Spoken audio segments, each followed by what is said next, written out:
Greetings, web habitants, and welcome to Untitled Internet Experiment version 7. I'm Alex, also known as Spyda K, and today my cohort Decoy and I will be talking about the visual novel Katawa Shoujo, released in January 2012 by 4 Leaf Studios. Over the next hour or so, we'll be giving you a thorough analysis for this game, or novel, or story, or dating sim, or picture program, or whatever you'd like to call it.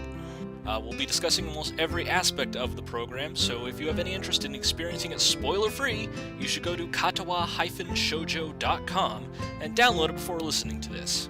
It is a free download, and I would highly recommend that everyone play it for themselves, at least through the first chapter, see if it grows on you.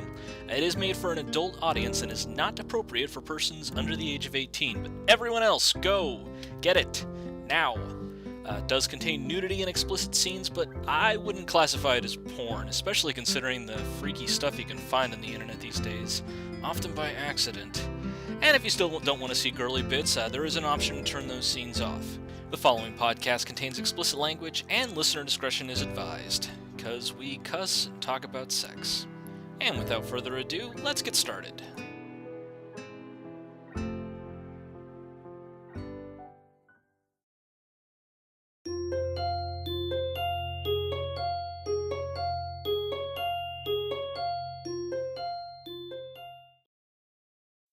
I remember seeing that picture, that the concept art that the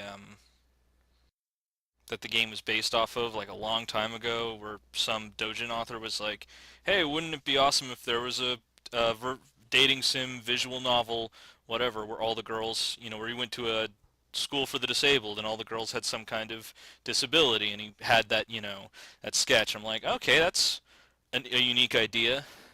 But I was completely unaware that there was that team who actually decided to make that a reality until like a week after it had been out and it was linked on Kotaku. And then I was just dumbstruck, like, they did that as a thing? Yeah, that's where I saw it too, was on Kotaku, and I was like, I feel bad playing it because you're kind of validating it almost, like just another perversion people are going to get into. But on the other hand, I wanted to play it just to see how bad it got, if it got bad at all, Yeah. like how they would handle it. I definitely was my main, like, I, I'm proud of myself that I was, because your gut reaction is like, oh god, this is going to be like gross and weird and uncomfortable, but I was actually proud of myself for keeping an open mind and saying, well, maybe they handle it pretty tastefully, and, to my pleasant surprise, it was, I do not think they could have done a better job of it. Well, I think Um, the thing it teaches you about yourself a little bit is that if depends on who you pick to go after first. It kind of tells you something about yourself because I guarantee you, not many people went after Hanako first because she was the most visibly disfigured. You know. well, I did, but Yeah, I mean, but that's you. You're different. But I'm saying like most people would go with somebody would go with like Lily because she's normal looking. Or yeah, Shizune because they're both blind and deaf. But right. There's nothing weird about it. I mean, yeah, I get that. I guess, um, for this, I was gonna say that they had actually released the first chapter of this as a standalone thing, 2.5 years before the release of the actual game. So this has kind of been, there's been a community that's kind of like, that's been about this game for a while now, and I was surprised to find this out. And there's all a bunch of fan art, and they actually, the blog's been going for so long. They've had 2 entries that were April Fool's entries. One where they said that it got picked up for an anime, and one where they said that there was going to have like a DLC, like paid DLC, and they showed all these extra features if you buy stuff, and they had like a fake page made for its entry on Steam. All this fun stuff, but the one thing I was really pleasantly surprised about by the game though is the artwork is actually really well done in some parts. Like the animations that they do before you actually go after each girl are actually right. really well done. Yeah, most of the game, I mean, I was definitely surprised at the quality of work considering it was I don't want to say amateur project, but I mean, it was not a professionally made product. It was just made by a bunch of people in their free time who are doing it all voluntarily, and then they really voluntarily and release it for free. And I was really surprised. Yeah, the quality of the art and the yeah, like you said, that animation and even the writing was just. I mean, it could have just been Besides so bad. Well, yeah, Shizune's had some bad writing because that shit didn't really. That was like a train with no tracks because it went for a while and then it just kind of stopped. You know. well, I read a thing how each of the characters actually have a. I mean, each of the characters have a separate animator, or not animator, but designer, and a separate writer for them because they wanted to compartmentalize the game so that in case that someone had to drop out, they didn't lose, someone who was a key figure. Like, oh, we just lost the guy who was doing all the artwork. Now we have to do all this work from scratch. So that's why some of the artwork's a little inconsistent. Like, I think there's a thing where Emmy, her lines are a little looser, or you can definitely kind of tell a style difference between several of the characters if you look for them. But the same thing about that with the writing, how each of the paths kind of, if you really look at them, they all have a different writing, I don't want to say style, but they definitely go in different directions. But it actually kind of adds a lot to the game because you're sort of, you're kind of getting a completely different feel depending on which girl you go after. But unfortunately, Shizune does feel like the weakest link in that product, at least to me. Yeah, it's just so many lost. Like they introduce a different character, Shizune's brother, who shows up in Lily's Lily's. scenario. Yeah, and there's just like no like he says, I want to learn sign language so I can communicate with my sister, but never goes anywhere with it. You know, like he's the trap of the game, I guess. That they just threw it in there just so they could say, well, there's a trap. So when they make fan art, we cater to a whole other demographic. I guess. It feels like a lot of things in Shizune's arc didn't really. I mean, I don't want to like look. I guess that's the thing about the game is that I don't want to pin down and say like, oh, well, that their disability doesn't affect them. It's like, well, it shouldn't define them. But I mean, all the other girls, I feel like their disability does have an effect on their personality, but not their defining trait of them, but definitely does affect them. But Shizune, other than the fact that she can't, and I guess actually that's my problem is that it seems like she would be hard to talk to, and it seems like it would be difficult to actually connect to her because she has to say everything through another person.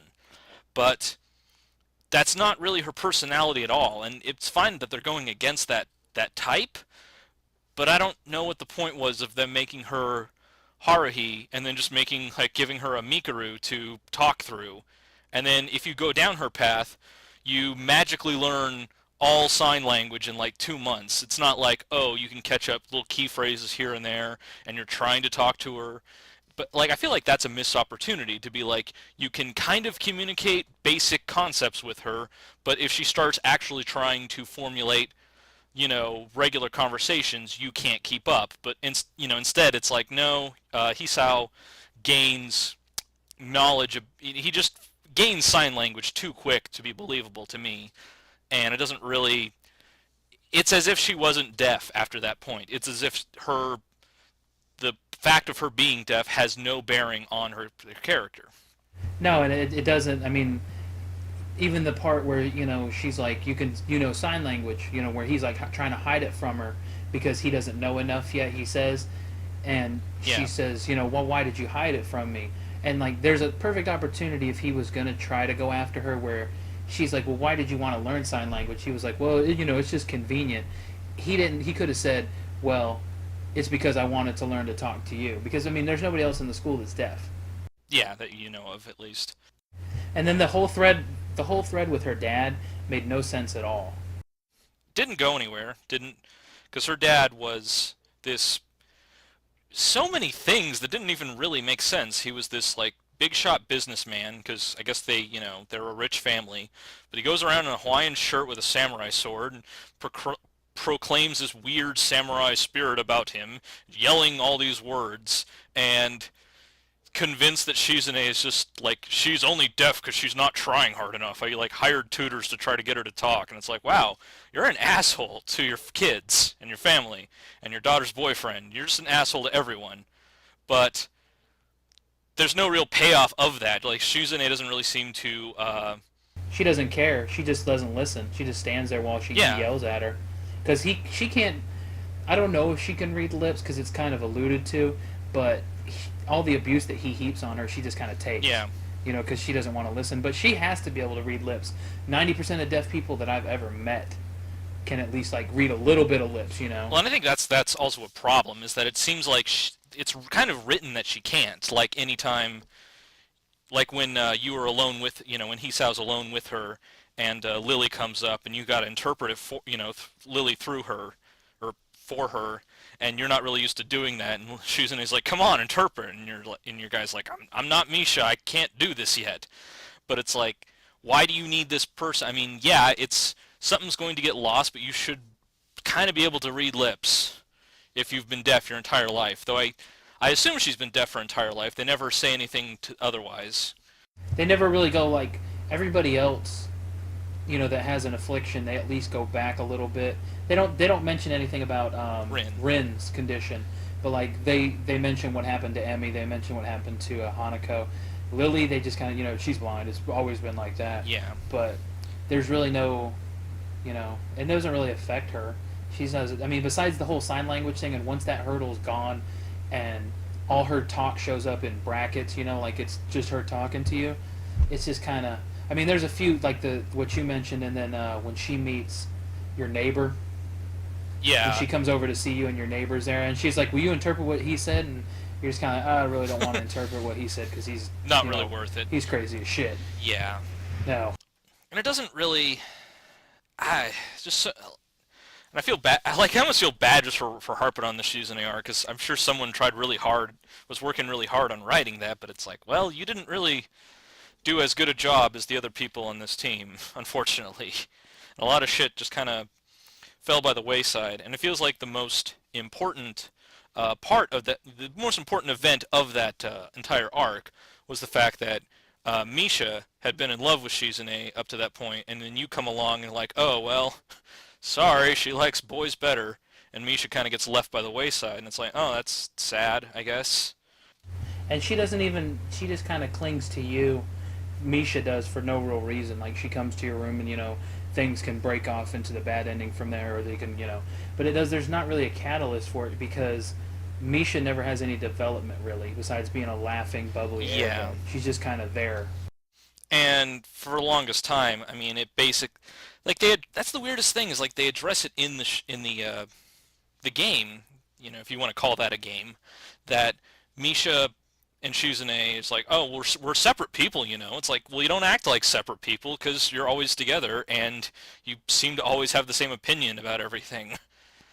It's just, I mean, I guess maybe that's just Misha being a lackey and always agreeing with Shizune and always just interpreting stuff, but they don't really have the same personality, but they have they're always doing the same thing together, which I guess is why, Misha's just, oh, madly in love with her because you're always with her or whatever.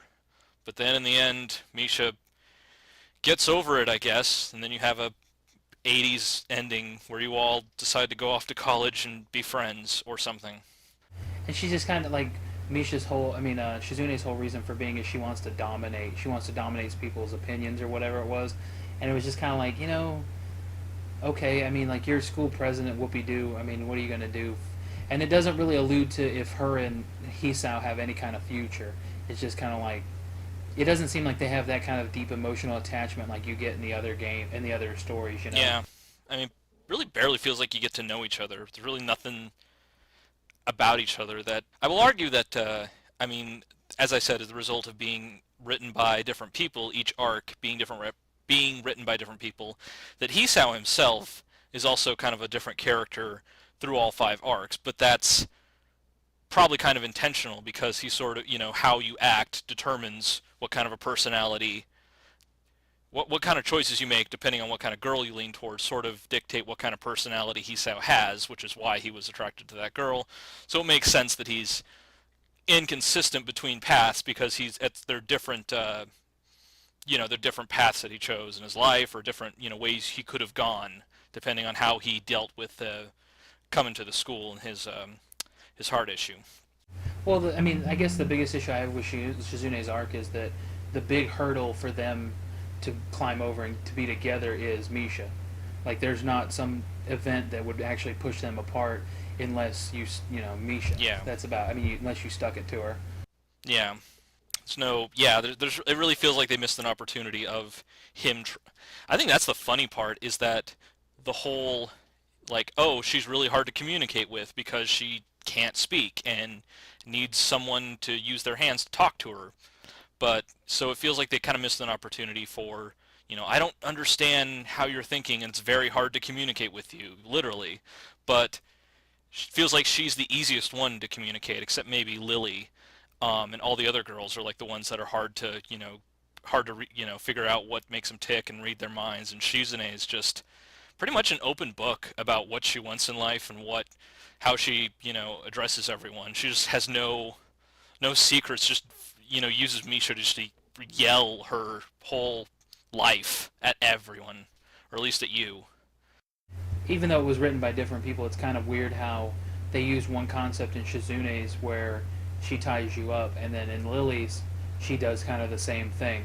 Because I don't know if they like got together at some point, the They writers did, definitely and were did. like, let's put this in here, and like, oh, well, because they're cousins, let's try to put this. This Or they're not parallel, cousins. there are cousins, Yeah, they are. Yeah, they are cousins. Yeah. which seems like it would have been a bigger issue, but in Japan it seems like you can have a lot of cousins without being really close to them. Um, though not like it was written by Japanese people, so I don't know why that matters. So which path did you choose first? Which girl did you go down first? Go down on first. Ho, Um, sex joke. I actually went with Emmy because I don't know. It was just like the leg thing. I was like, I kind of wanted to see how she dealt with that and what it Yeah, would, I figured it was going to be like this story about she lost her legs in an accident, and then some other stuff happened. Now she's got like, when I initially just kind of glanced at it, I was like, I don't know if they're going to follow that path, which would be the obvious path. She lost her legs in a car accident. Her dad or her mom is probably yeah. dead, and then she's built up an emotional brick wall, and you've got to break through it brick by brick. And realistically, she didn't disappoint because that's all she was. It is nice. Yeah, she was that, and I find it kind of interesting because I feel like when I went into the game, I was expecting a lot of, the characters to have emotional baggage of like, man, it sure sucks being, handicapped. But the realism of it is most of them have been like that their entire lives and have just, or at least long enough, and have just gotten used to it.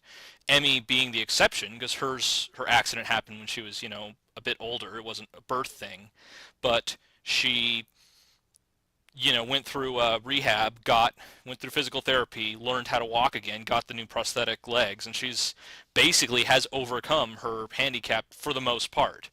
Other than issues here and there, but it's like she's a girl without legs who can run, so she wins at that point. Um, Well, and her whole thing, she was more. It wasn't even that she lost her leg. She was more upset that her dad passed yeah, away in the wreck. I mean, it's not like they go into the gory details, but she got in a wreck. She survived. He did not. yeah. You know, Well, I feel like it was a nice tandem between those events. It was that she, lost the person she was closest to in her car accident, and then she, gruelingly learned how to walk again. So it kind of gives her this mentality of like, look, I can lose, we could all die at any second. I don't want to go through that stuff again, and I don't need anyone because if I can learn how to walk without legs, I can do anything without anyone else helping me. So there's her whole arc is that creating that emotional detachment is that, which is funny because it's like, oh, we're friends, and she's like, yay, we'll be friends, and hey, maybe let's fuck a little bit, and then you're like, yeah, so maybe we should get closer to each other, and she's like, nah, I just want to be friends and fuck. Like, well, I kind of want to. yeah, and he even says that he's like just some guy that you're gonna have come around and mess around with it occasionally. She did she did. I liked her because um, she was the most healthy for him because he has a heart condition. Yeah, Hisao does, and by actually making him exercise, which he doesn't do in any of the other arcs, he doesn't really exercise at all besides walking to class. She would actually make him a better person at the end, yeah, health wise. But she is like, she's like the cute impish little girl until it gets serious, and it's kind of funny when she invites you over for dinner, and realistically, there's no good way to end that dinner at all. It's a wreck either way. You know, it's either you ask her mom about stuff and it gets blown up from there, or you go to her and you say a vicious line that should not give you any retribution, like any chance of getting back with her. He says, well, why don't you just take it to your grave then? And she goes, get the hell out of my Yeah. house, this out. And like from that point, it should be over, but you can still recover the layup somehow. Been hard times, I guess. I guess that she just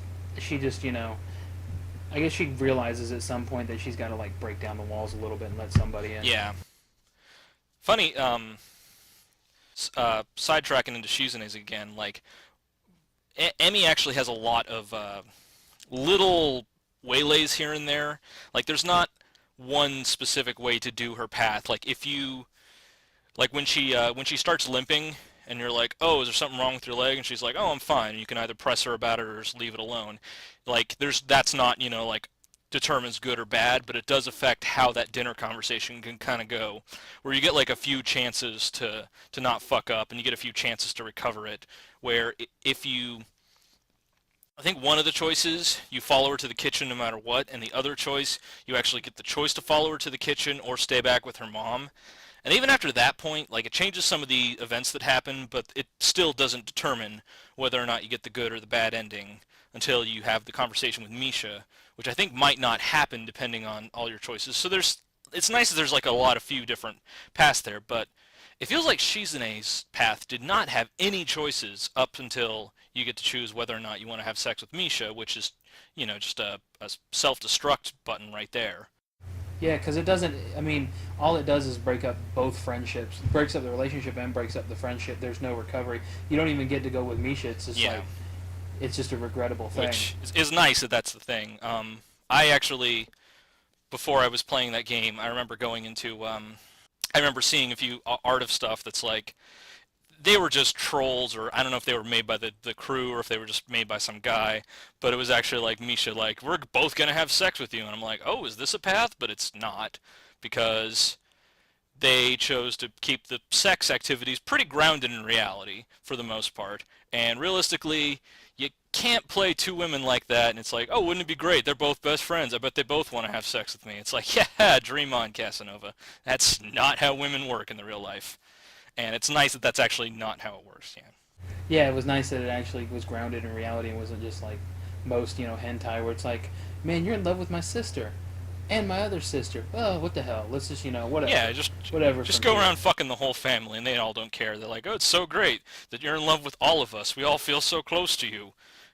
Guy who is main character. Yeah, and most of the time blank face. Yeah. No, you don't get to see anything but the back, no personality, so you can self-insert yourself. Yeah, because to be honest, I didn't know what to really expect before I started playing the game. Because I didn't know how much, what the sex was going to be like, if it was going to be all fetishy, if it was going to be... Because for the most part, there is really no... I mean, I say for the most part, it is entirely like you all just have regular straight sex. It's not like Rin gives you a foot job or anything weird like that. There's no weird fetishy stuff. It's just you fall in love with a girl and you fuck her, just like real life. And A lot of missed opportunities there, really. yeah, a little bit, but and I I was just waiting for things to go bad in some of those arcs. Like, oh, is Hanako gonna go kill herself? Please, please do not let me find Hanako's dead body in her room. And it doesn't go that grimdark, but from my experience of playing older hentai dating sim visual novels, I don't know what you even call those. They got a lot of names, whatever you call them, but playing a bunch of pirated ones from my youth when I was too young to buy them and also wouldn't want to spend money on them was a lot of them that are specifically made to be porn, to be fair. Like, that was nice about this one, is it's not porn that also has a story. It is a story that also, has sex in it somewhere. And I loved how that was done, because it was just that right amount, where it's a tasteful amount of, hey, and then you fall in love and you have sex, and it's great. I mean, realistically, if you're playing, dating sims and stuff like that for the purpose, there's express written purpose of masturbating or just getting your, it's you're going about it Wasting wrong. a lot of Because time. you're Yeah. spending 8 hours. You're spending like 6 or 7 hours to get to the point. It's just like, I mean, Red Tube and them exist for a reason. Just go and do Yeah. that, and then move on with your life. So who did you go for after Hanako? Um, Hanako was my first one, then Shizune, and then Emmy. I guess we can talk about Hanako now because she was the first one I chose. Just I don't know, she stood out being having that weird shit on her face, which I feel like I really liked Hanako's story and really liked the message of it, but when you really get down to Hanako herself, it it feels like she had a really unrealistic appearance about her. And granted, all the characters are, attractive anime girls, so it's not fair to say, oh, they don't look realistic, because Misha has, pink hair that comes with drills, and they're all, beautiful girls with nice titties, and yeah, that's not how the cards are played in real life. But Hanako is, despite, I don't know too much, have too much experience with burn victims, but I imagine they don't look like real people with just a little bit of purple shit on half their face. They were really inconsistent with the way that they drew her as far as like her Yeah. burns as well. Because like the scene where she touches Hisao's scar, it's like they drew the hand and then kind of just shaded in, because it doesn't look like she's actually burnt in that instant. She just looks like she's very, I don't know. Yeah, it's a It just looks weird. discoloration. I mean, most of the time it looks like a discoloration, and when you really look at the amount of damage that has been done to her from the skin, it's like she would, for starters, she probably wouldn't be growing hair on that side of her head. Like, it seems like she would probably need a wig to resemble normalcy. And I don't it's kind of a catch-22 because it feels like it would have been like really weird and exploitive if she would have been like, this isn't my real hair, and she like takes off her wig and she's got this gross, two-face, and then it's like, oh, I fell in love with that. But at the same time, I feel like by not doing that, they're kind of making light of the whole situation, that it's too easy to look past this not really ugly skin problem she has. And like that's sort of this issue is Hanako is not really as ugly as the game is saying that, the scars make her look. It's like it would catch you off guard at first, like, oh, you got something weird with your face, but you would get used to it after like an hour of talking to her. And so the fact that she was just so self-conscious about it was a little over the top, I think. Yeah, I mean, and it didn't make a lot of sense because I don't know. Towards the end, it was pretty much just helping her get over the fact that people made fun of her when she was making her trust people again. Yeah, And it wasn't a lot of people. She was just trusting you. I you mean, and like Lily, yeah. that was my favorite arc because it just ended really well. You Yeah, know, I it was really cute how like I failed that shit so hard the first time though because I was like, well, I see how this is gonna go. Like she's just gonna stay in her room. I'm gonna go there, and then it's gonna end go from there. Failed that shit. yeah. Reloaded the save, and then it was like, oh wow, okay, okay, she wants to go on a date. Wow, I really fucked that up. All right, that was an hour of my life in depression that I didn't need in my life. Yeah, I really like the message of Hanako's because I found it sort of because her whole deal is she's really reclusive and introverted and doesn't really open up to people, and she's super self-conscious about all the shit on her face because partly because it reminds her that her parents were killed in the same fire, and it's like half her face is covered in, hey, your parents are dead from a fire. And also, she had to go through middle school with that, and kids were always making fun of her. So she decided to go to the disabled school because there everyone kind of looks funky, but she's still even then it doesn't really fix the problem. She's still self-conscious about her thing, and so she just gets all like really nervous, and she's just like this frightened little rabbit in the corner. And if by going by her arc, he sounds like, "Oh, it's okay, little rabbit. I'm gonna protect you and keep you safe from the world." And I really love the message of the game that says that's a horrible premise for starting a relationship, and if you keep treating her like that, nothing, you can't be equals if you're just sitting there sheltering her from the world. And ultimately, it kind of has this realization on Hisao that he's sort of deflecting his own problem that he has with his heart by saying, "Oh, you're so fragile, and you're this little grenade, you're this little, fragile porcelain doll that I have to keep in a box and protect from the world, and it's okay, and they're really mean out there, but I'm gonna keep you safe." When really, if you look at all the girls in the game, none of them really have any problems that they haven't dealt with, or aren't really those big of problems that they can't adjust to. And Hisao is actually the one who's got this huge health problem and needs, medical help and all this stuff. And he's really the one who kind of needs to take care of himself. But he's just the whole Hanako arc is him foregoing taking care of himself and instead taking care of this other person to not think about himself. And that's not fair to her, and that's not a way to have a relationship. And you get over that, and then it's like, hey, just treat her like a fucking girl. Yeah, it's not that she doesn't want to be protected or like Hmm. be treated like a person, but it's that she doesn't want to be kept away. She wants to experience the world, because in Lily's arc, she actually joins the newspaper guild and does a whole bunch of other shit. Goes on a train trip and stuff like Yeah, that. But she just she wants somebody next to her that she can depend on, but doesn't hand her with kid gloves. yeah, and that's definitely the arc where, um, because you said you didn't take her out into town, and I did because yeah, but that's the breaking point where she has the rage fit if you go to her house and you're just like, oh, why are you feeling so bad, Hanako? It's okay. It's okay. Want me to brush your hair? You want come? We don't have to leave your room. We'll just come in here and play chess, and I'll brush your hair, and everything will be fine. And it just freaks the fuck out of you because you're treating her like that. And but if you do take her to the town, and then later there's that whole arc. There's that whole part where Lily's out of town, and you call her, and you're like, I'm worried about Hanako, and Lily's kind of like, I think you should give her space because you're just kind of feeding this anxiety problem she has by the two of you are just kind of moping in the fact that, oh, we're sick and everything's bad and the world is bad, but it's okay. We just need each other. We'll just lock ourselves in this school away from the world and we won't have to deal with the problems. And really, it's like that's not how you should be handling this. Not at all, because it's. Is that how you got the chess ending? Yeah, Was you pushed her after Lily? Because it glitched. I think that the game keeps track of good decisions and bad decisions and neutral decisions, and they weigh into the ending. And I think at that point I had made too many bad yeah. decisions, so it took me straight in. Like it didn't matter if I chose to listen to Lily or not listen to Lily. It went straight into the bad Yeah. ending each time. It does do that for most of the arcs. Like I said, I think the big one is if you choose to take her on the date or not.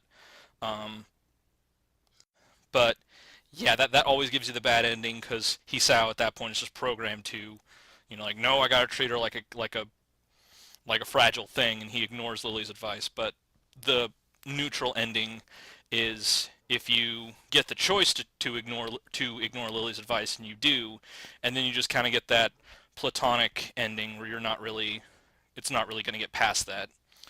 Um, it's also kind of funny the whole thing where if you really look at the game, it's like Hanako's trying to come out and be like, hey, she wants to be your girlfriend and wants to, be on equal with you, but you're like, no, no, I can't take advantage of her. She's just this fragile little naive thing. It's like, she's saying she wants to fuck you. Yeah, but she's drunk. Yeah, but not that drunk. Like it's down there in there. It's like, no, no, that'd be taking advantage of her. And then she later in the game is just like she shows you her terrible scars and like, oh, by the way, won't want to fuck since I'm naked. And it's kind of like, well, she's not really getting that much out of it at that point, but she's like, hey, fuck me so you stopped treating me like a goddamn kid. Yeah, and it doesn't hit him until they get to the park when he Yeah, texts her and says, "If you want to talk, I'm here." And like, she's like, "Well, I thought if I didn't do that, I thought you would leave." And it hits him like a ton of bricks. And he's like, "God, I'm a piece of shit." yeah. That was just a really well done arc. And then they have that line, which is like, one of those lines that you would write, and you'd be like, "Yeah, it's a good line." It's like making a girl cry is the most despicable thing you can do. And there's like, "Yeah, that's good. That's gonna be good. Yeah, I like that one. Put that in there." But it was my favorite out of besides Rin's. It was my favorite out of all the arcs because Rin was the most emotionally fulfilling out of all. And Yeah, I know that sounds stupid. Like video game emotionally fulfilled me. You know, but Rin's arc was the last one I played because I was like, well, if there's gonna be a arc that offends me. No, I played Lily last actually because she was just kind of vanilla. We can talk about Lily before Rin because yeah, that'd probably be Lily's quick. Lily, I mean, Lily's was okay. There certainly wasn't anything wrong with it, but it didn't stand out as doing anything that's special, I guess. Certainly was the one that for some reason Hisao's heart was like magically, triple as fragile as it was before, as it was in any other arc. Maybe it's because you're walking more slowly because Lily's around. Um, Well, he has a scare. He has a heart attack scare with Hanako, of course with Emmy because he's running. yeah, Um, I think that's it. I don't think he doesn't have one with Shizune. He doesn't have one with Rin. I think It's anytime he just those. actually has the sex, he does kind of like it does give him kind of the heartbeat thing, like, oh God, is my heart gonna explode? No, okay, good. Maybe it doesn't with Rin, but I think it kind of does it when Shizune ties him up to a chair and rapes him. Whatever the fuck that scene was supposed to be about. Um, I don't know because they go back to being normal like right afterwards, and I'm just like, yeah, so what's the sign language for you're fucking with my head? but Lily's arc, I don't know. I barely even remember it, to be honest. I guess it's kind of just sort of the opposite of the Hanako arc, where you've got, you're like saying to Lily, it's like, hey, don't treat me special because of my heart thing. I just want to be your boyfriend. Don't treat me like I treat Hanako in her arc.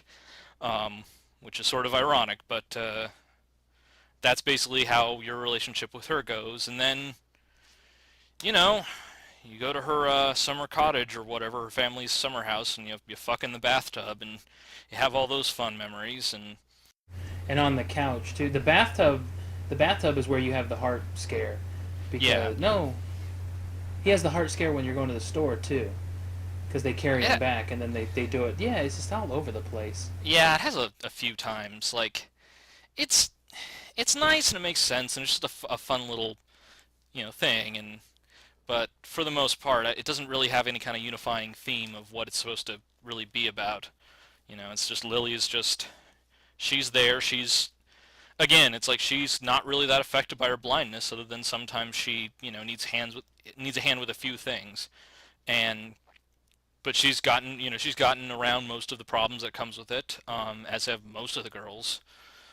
But she's more worried about you than than she needs to be worried about herself, and then I don't know, you fall in love with her, you fuck at the house, and at some point I never understood the scene where, like, she blindfolds you because I guess she wants you to show you what it's, like, and like, okay, that makes sense.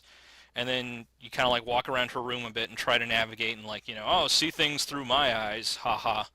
But then you guys like, oh, I start hearing an unfamiliar noise. I'm like, what is she rubbing her? Is she rubbing herself? And then it's like, yeah, she is. Why is she? What? Does that get her Why is off? she Like, doing it? It's just what would you like? I wouldn't even like if I fell over a chair and conked my head. You wouldn't know I fell over and conked my head, but you would just still be just like fragging yourself. Like, what is going on? What's this? I guess it's just foreplay to the fucking you do afterwards, where you have the blindfold on, but then you have the heart scare when you're doing the blindfolded, which is barely an H scene because you're blindfolded and can't see what's going on. But then that's when you like pass out or have the heart scare or whatever. I think that her main theme is supposed to be like, because you remember the chick that confesses to you and you have the heart attack. Yeah, I don't remember what her name is, Iwanako. but Iwanako. Um, when you tell her about that, Lily kind of takes it to heart, Yeah, and because you were like, well, I was in the hospital, it wasn't too bad at first, and then people stopped coming, and it hurt the most when Iwanako stopped coming, and you putting out the effort to go after her makes her realize that you love her enough that she needs to be there for you. I think that's like the overwhelming, because otherwise there's a lot of threads that really don't go anywhere, and the sister of Lily Akira. just kind of just kind of thrown in there. I mean, how many times does he break the law? She break the law in the game? Like, here's alcohol, kids. See you later. Like, oh, let's go to a bar. Don't worry, they won't ID you. Yeah, it's like, well, he's like, happy birthday, Hanako. I brought you kids some wine. I'm going to drink, have a class, and then drive back to work. Um, um, oh dear. I liked Akira as a supporting character. I felt she at least was entertaining enough that she validated her own existence. Like that was my issue with Shizune's family members was that they didn't really do anything that that affected the game that much, and they were just annoying to be around. But Akira at least was kind of, fun. She had an okay personality, and it was all right. Yeah, I mean, and then they're like, your boy, this is my boyfriend, and we're gonna break up and all this shit. And if, I guess if she does, you don't go after Lily or whatever, the Akira just stays and doesn't worry about the boyfriend. But if you go after Lily, have the collapse and all that shit, Akira actually tries to keep the boyfriend coming. Which in my mind, I was like, boyfriend in quotation marks, probably a woman.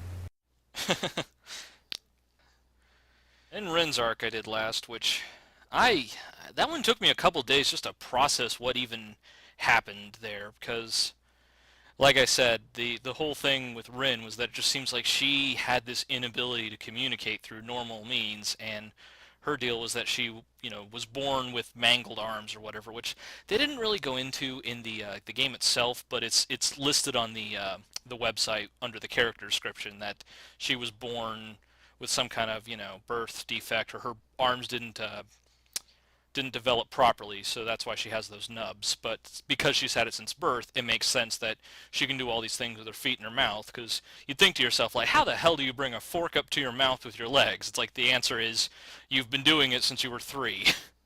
It's just you just learn how to control your Yeah, body like that. It's definitely possible if you've done that, but there's a lot of things. Like I felt that I was kind of expecting Rin to be the most kind of have the most problems that are actually connected to her disability because the other girls, one of them's blind, one's deaf, one nothing actually wrong with her other than that she's got, the ugly face and that she's got a bunch of psychological problems because of the fire.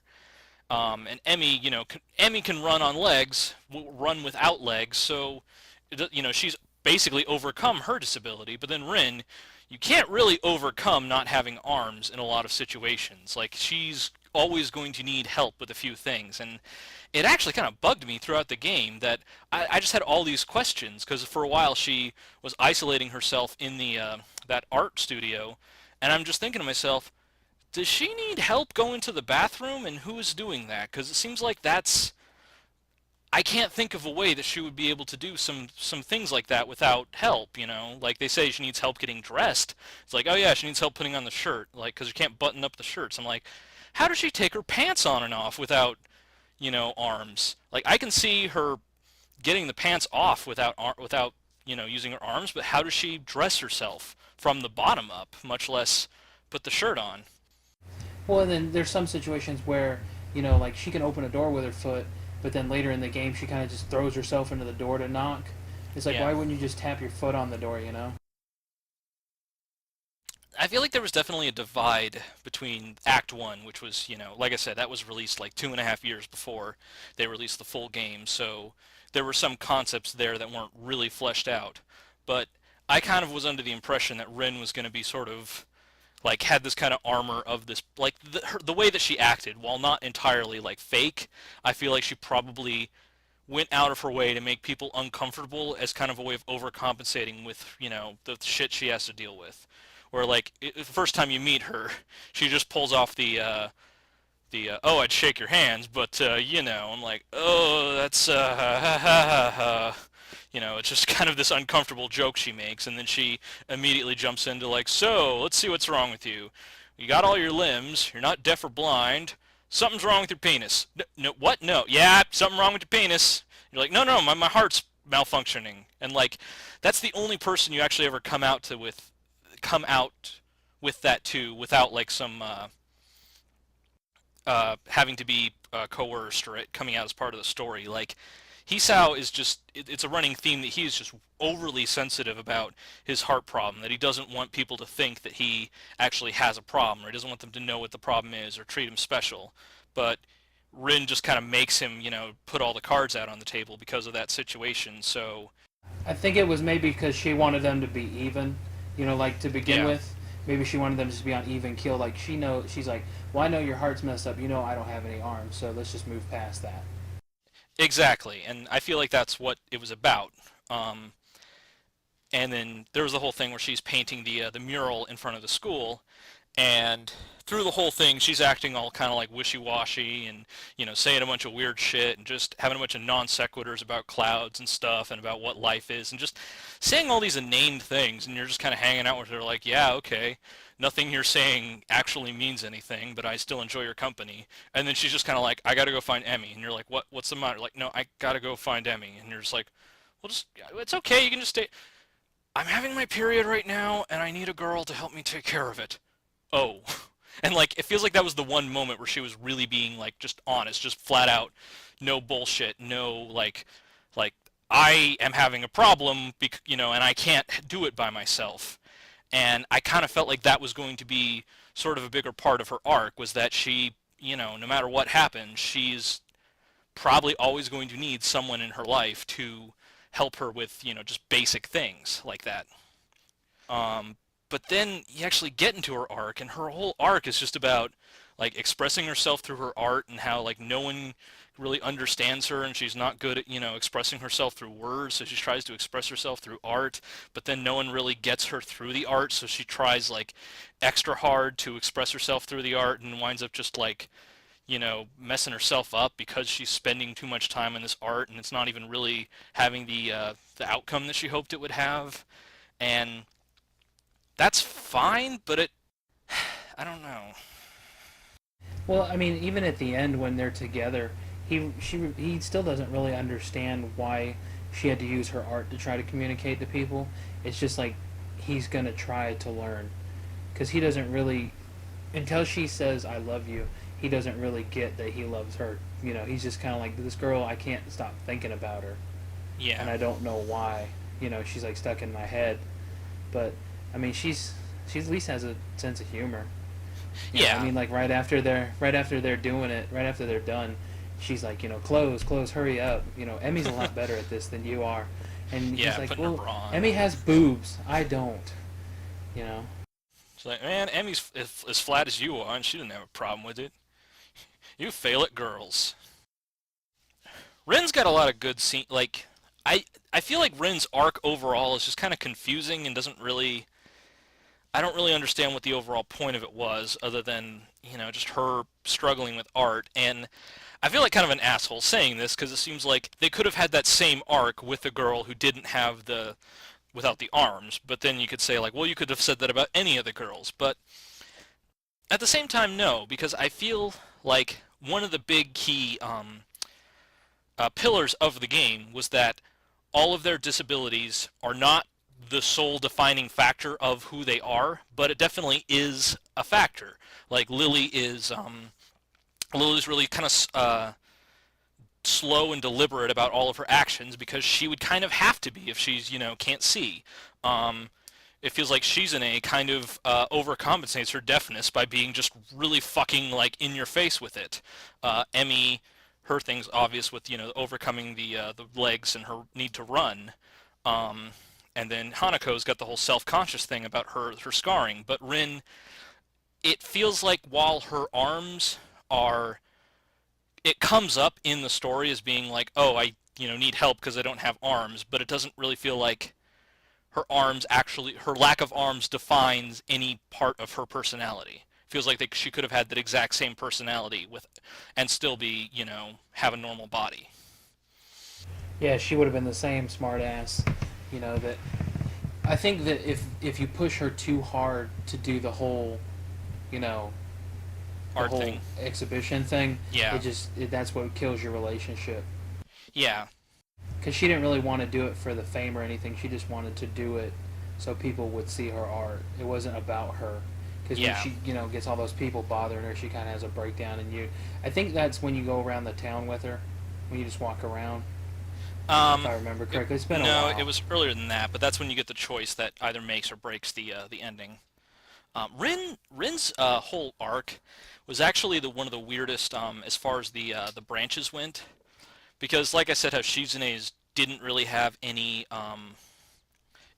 choices that really felt like they mattered. Rin sort of had this kind of an opposite issue where it had like too many choices that didn't.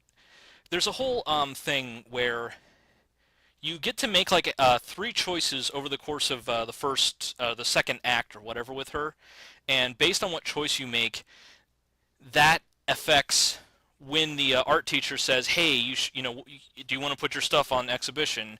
And she's like, "What do you think I should do, Hisao?" And you get three choices, and none of them matter. But every choice you've made earlier change one of those choices, and if you pick one of the choices that were changed by an earlier choice, it depends on if you choose to stick with the art club or not, which ultimately doesn't even really have an impact on the overall outcome of the story. But it does kind of branch the story into if you leave the art club and you're just hanging around to be with Rin, or if you decide, I really like art and I can really relate to Rin through the art. But it's still like even though those choices change, it's not like the ending changes really, right? Exactly. It's only until the last choice you make where you she has the breakdown at the gallery, and she walks outside to catch your breath, and you're like, you can either be like, no, go back in there. This is what you wanted. You wanted your art to be seen by people, or you can be like, fuck it. If you don't want to be here, let's go. And that's what seals the good ending, is that just figuring out what she wants versus what you think she wants or whatever. The cigarette smoking scene was kind of odd too. That they just kind of I don't know. I mean, I realized it was like a bonding thing, Yeah, but that it was was just kind of weird. it was really That and surreal. the apples, and Oranges. then the yeah, it was oranges, and then I think she was humping like a marker when you walked Well, in. I think that scene really confused me the first time, because at first you walk in, she's, mostly naked, and she's just like on the ground in a corner. And at that point, I thought she was having a nervous breakdown, and then you go over and you're like, oh, you're seeing her in a really weird, vulnerable moment. And then you go over to comfort her, but then you start like touching her, and she's like, "Will you help me with this?" And you start touching her, and I was really confused by that. But then I go back, and what she was supposed to be doing, I think, was grinding her legs together in an attempt to stimulate her parts, which it's hard to do without arms, and you just give her a hand, because like that's probably a realistic problem. It's like sometimes you get urges, and if you don't have hands, it's tricky to deal with that, I guess. I think she likes you earlier than most of the other girls too. Like when she Yeah. actually starts to have feelings for you. Because Emmy and her are pretty early, but like Shizune, you kind of have to do some shadow boxing, get in there, start to work the body. And Lily's was just like, man, I really like hanging out with you. It's cool eating lunch, and then like 5 minutes later, man, I'm in love with you. We should be together. Like We what? should fuck on the couch. We should live together forever. We fuck, and then there's We'll that adopt scene where he has Hanako and we'll live as a beautiful family. she'd be our cat. Get off the couch. Start spraying her with water. But she like the scene where he has the first heart attack, like he keels over and she doesn't know what's going on and she's just flipping out. She's like, Yeah. Hanako, what's happening? Tell me. And I it's can't just, see him. What's he doing? what's he Why doing? is he Get this guy off me, Fox. is he having a seizure? I also do find it funny that at the school for the people who need like the idea of the school was like, oh, it's got a medical staff nearby in case you need something bad happens, which makes total sense for Hisao, but with the exception of Emmy needing her legs checked to see if the prosthetics are chafing them, it seems like none of the other girls are really in a situation where they actually need any kind of medical. Some like oh, she might need to be rushed to the nurse because her deafness might act up. Um, I think that they're there. I think that besides the nurse, I think there's probably a psychiatrist on too to like if they do Hanako mention that has in a breakdown Hanako's because of path, yeah. yeah, but like the nurse is just he's just weird, you know. Yeah. He's Well, like I mean, all the male he's like the characters other are just dude kind of secondary. off. Kenji. Yeah, Yeah. Kenji. Yeah, I always forget his name, and then they have that scene where he slowly takes off his glasses and he's looking into the distance with like black eyes, like squinty Mr. Magoo. He's just like I don't remember I don't remember whose path that was in. That's how good it was. Yeah. I think it might have been Emmy's path, but no, it might have been Shizune's path actually. But whatever. It was some speech he was giving was just like if you like a girl, man, you should really go after her. And he takes off the glasses, and I'd have to play through it again or read like a script real quick to see where they referenced that he was doing the librarian. Yeah. It. I don't think it's more than. I think it's only implied throughout the game, but definitely can piece that together based on the clues the two of them give you about their ex-boyfriend girlfriend.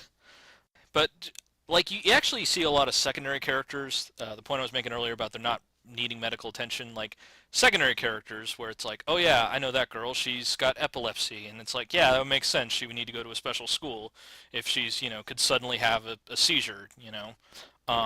Or I think there was a girl like I feel like it wouldn't have made a big thing, but why aren't there girls who actually would make sense to be at this school? Like a girl with cerebral palsy who like walks funny and one of her arms doesn't work that well, and that would have been an interesting like, hey, you gotta learn how to overcome this disability she has.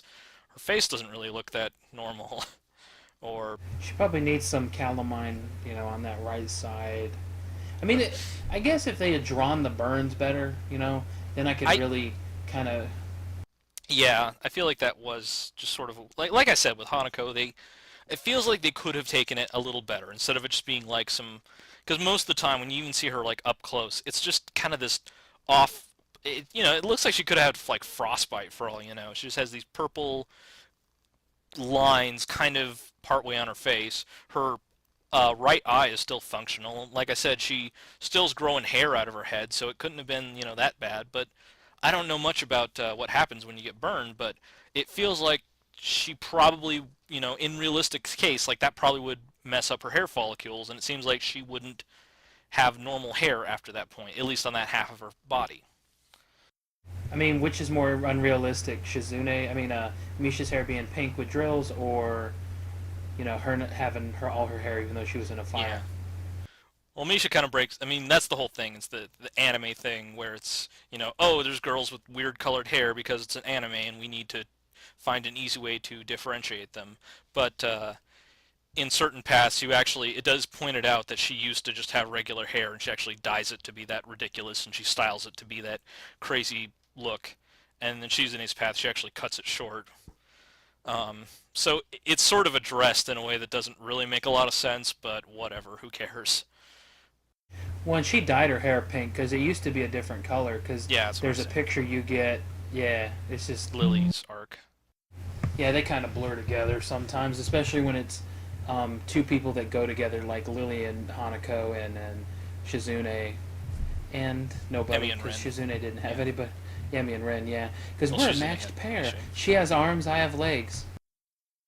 That seems like a really discriminatory reason to pair you together. And it's like it's one-sided too. I guess the idea was like, oh, Emmy can relate to Rin because she knows how much it sucks missing your limbs or whatever. But it's not like Rin needs to help Emmy with anything because she has legs.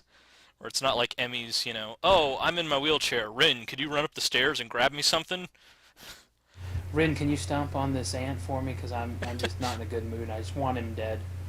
Could you get that for me? Especially because she always, when she had her blades, and that's a real thing. People do really Yeah, in real yeah. life have blades like that. She would bounce up and down on him. She's like, yeah, come on, Hassan, let's go blow your heart up. Let's go run.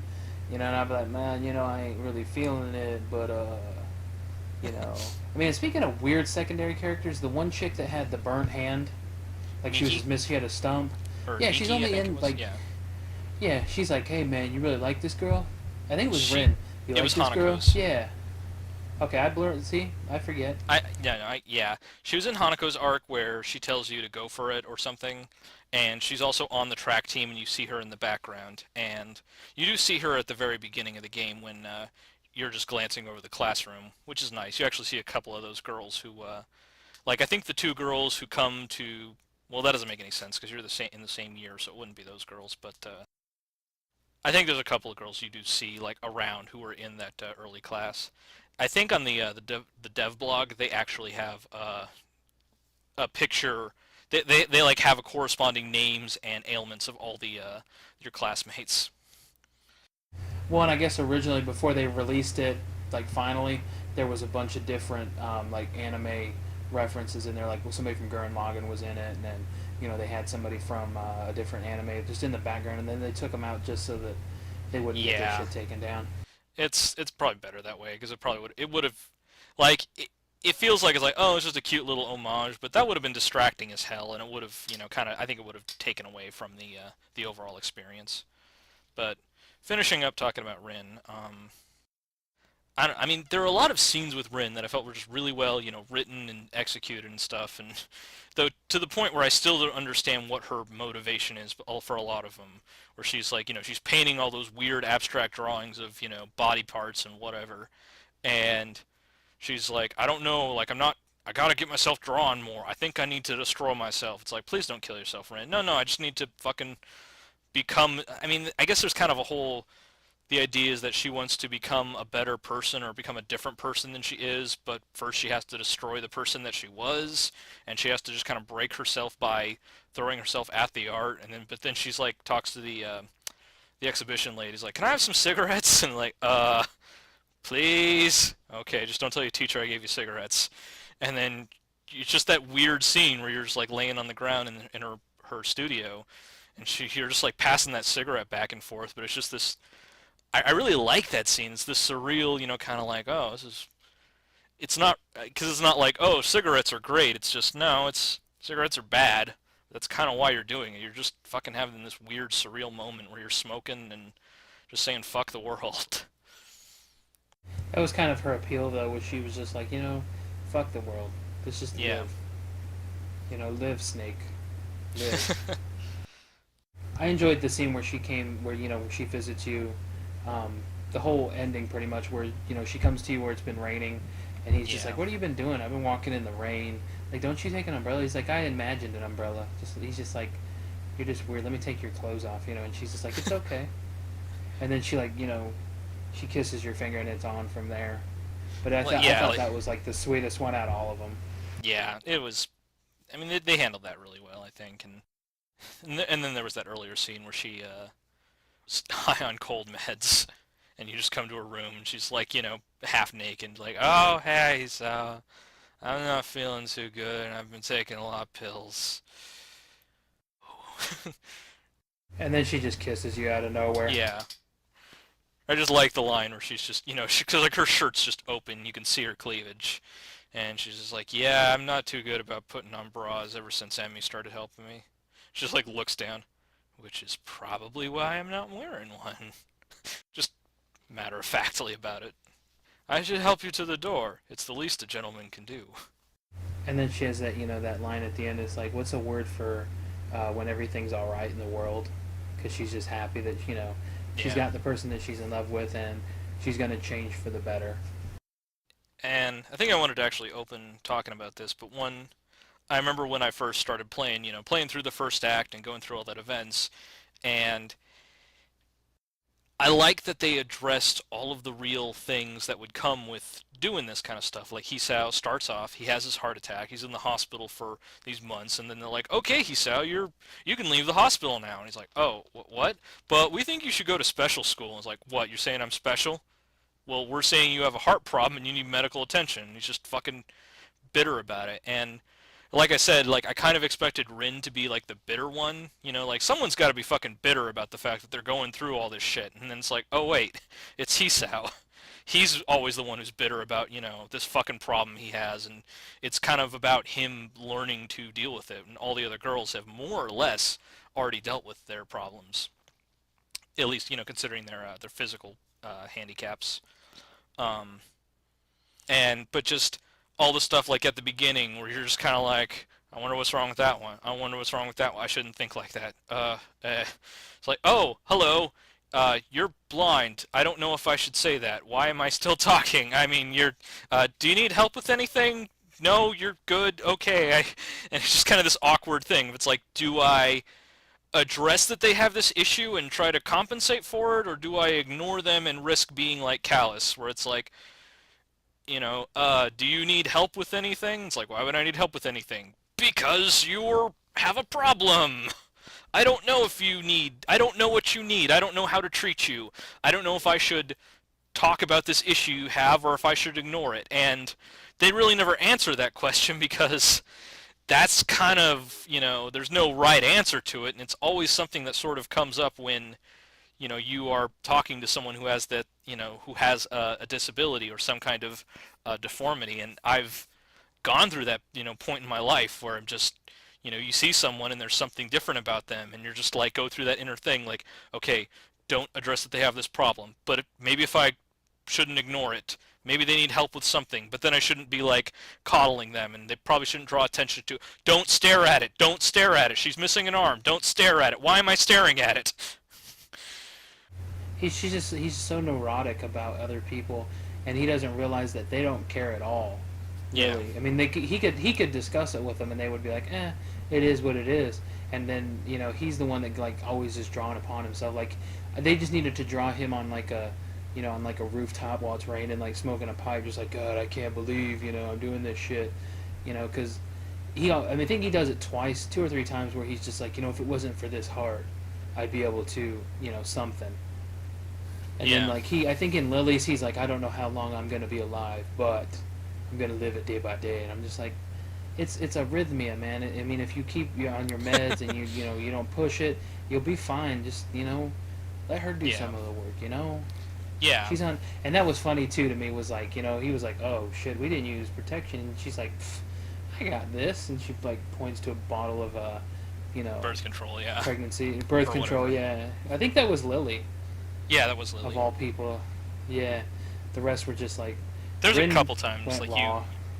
you use a condom for Hanako. Emmy, it's addressed where you're like, oh, maybe we should do it in the butt so I don't get preggers. And then, That was a which, funny scene though, out of yeah, context, because it was just like her face was just like man, and then they were like, we're never gonna talk about this again, and she's like, yeah, I can't sit right, and he's like, hey, you're the one that pushed the issue, don't be pushing, I mean, like, what man is gonna be like, no, let's not say we yeah. they're gonna be running as if I was at work, I'd be like, beep, gotta go, and then He Rin, sounds I like, think but you you just do poop it from there. raw. And Emmy's like, not right now, I don't. Yeah, that was fucking. Rin, you go raw. Uh, Yeah. who was the Shizune? I think. Yeah, I think you do too. No, There's really no. I think you. I mean, I think you go sometimes they raw bring with it her up. too. I think it kind of depends on what writer's doing. It was like, oh, it's very important. We got to be practicing safe sex, and the other kid's like, fuck it. It's like it's hentai. They only get pregnant when it's part of the plot. All right, well, that's a good spot to wrap up. Uh, Thanks for talking with me here. I will put this up, and people will listen to it. Hopefully. All right. Well, I'm Spyda. This is Decoy. We were talking about Katawa Shoujo, and we'll catch you later. Later, guys.